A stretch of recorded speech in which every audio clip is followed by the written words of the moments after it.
What happens when you take the perfect girlfriend trope, turn her into a literal android, and then crack the edgy comedy dial-up to 11?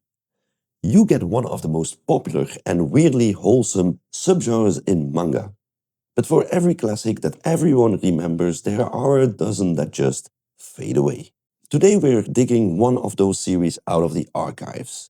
This is Yuria 100-shiki, a manga that ran for 5 years and 12 volumes, and yet you almost never hear about it. So the big question is this a forgotten gem that deserves a second look? Or is it just a dated relic of the 2000s? Let's find out together. Alright, so what exactly is Yuria 100-shiki? Written by Shigemitsu Harada, a name you might actually recognize as the writer for Cells at Work, and drawn by Nobuto Hagio. This series ran in the seinen magazine Young Animal from 2005 to 2010.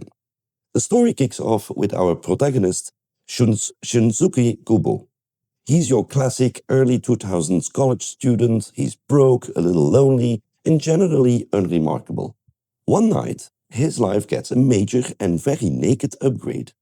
He finds a beautiful girl passed out in the street with no clothes and no memory. And that's Yuria.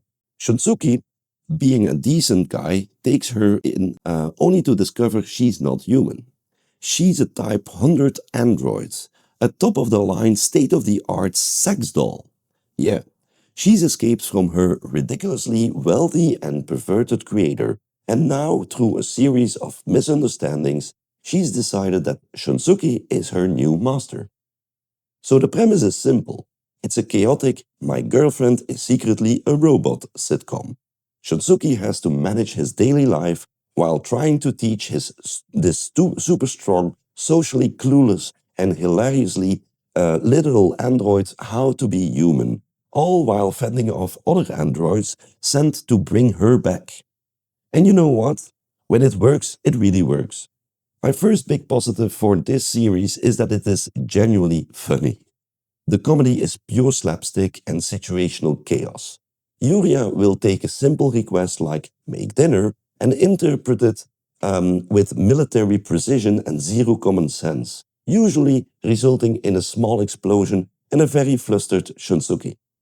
It's dumb, but it's effective dumb fun. But the real reason this manga isn't just a forgettable gag series is its heart. And that's my second positive. Beneath all the fan service and explosions, there's a surprisingly warm story about found family. Watching Yuria, who was designed to be an object, start to develop genuine emotions like jealousy, loyalty, and a fierce desire to protect Shunsuke is incredibly charming. And Shunsuke's journey from being a terrified guy stuck with a sex bot to someone who cares for Yuria as a person is the emotional core that holds the whole thing together. Okay, let's not get carried away here. The manga is a product of its time, and it has some serious flaws that are hard to ignore today. First and foremost, the edgy. Look, it's in the DNA of the series, but the fan service is relentless, repetitive, and not exactly sophisticated. The humor is almost entirely built on accidental nudity and sexual misunderstandings. If you're not on board for that, you will get tired of this manga by chapter 3. It feels very, very 2005. My second major criticism is the tonal whiplash. The manga will jump from a lowbrow panty gag directly into a heartfelt moment about Yuria's budding consciousness with absolutely no transition. It's like trying to have a deep conversation while someone is constantly setting off air horns.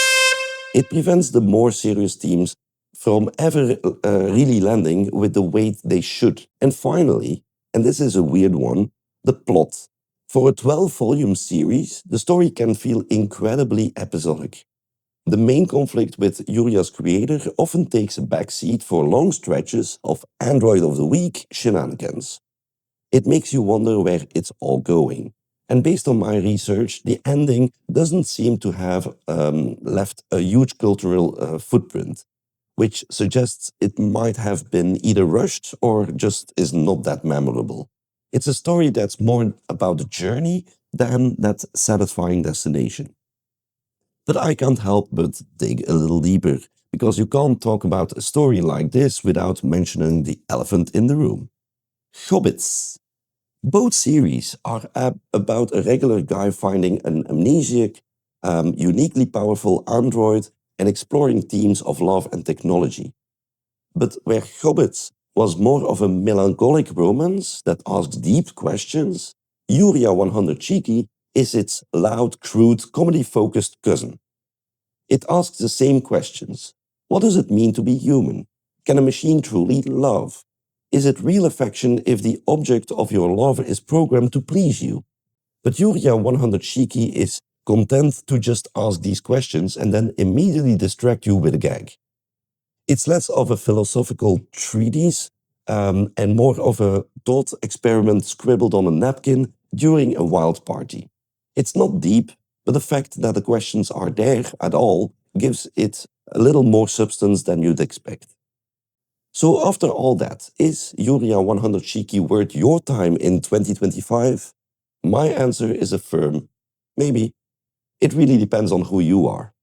You should absolutely check this out if you're a fan of classic 2000s ecchi comedies like To Love Ru, or you want something in that same vein.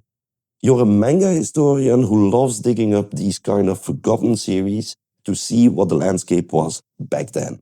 Or if you just want a fun, goofy, turn your brain off read with a surprising amount of heart, you should read this.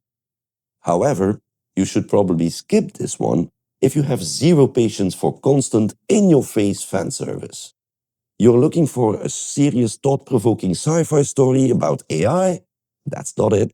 Or if you need a manga with a tight plot and a strong, satisfying conclusion, well, that's not it either. For me, Yuria 100-shiki is a charming, flawed and fascinating time capsule. It's a solid 6 out of 10. It's not going to change your life, but it's a perfect example of a manga that knew exactly what it wanted to be, for better or for worse. But that's just my take. I'm dying to know what you all think. Have you actually read Yuria 100-shiki? Is it one of your forgotten favorites? And if you have read it all the way through, please, for the love of manga, let me know in the comments what you thought of the ending, because the internet is surprisingly quiet about it. If you enjoyed this deep dive into a forgotten manga, do me a favor and hit that like button, subscribe for more reviews, retrospective and recommendations. Thanks for watching, and I'll see you in the next one.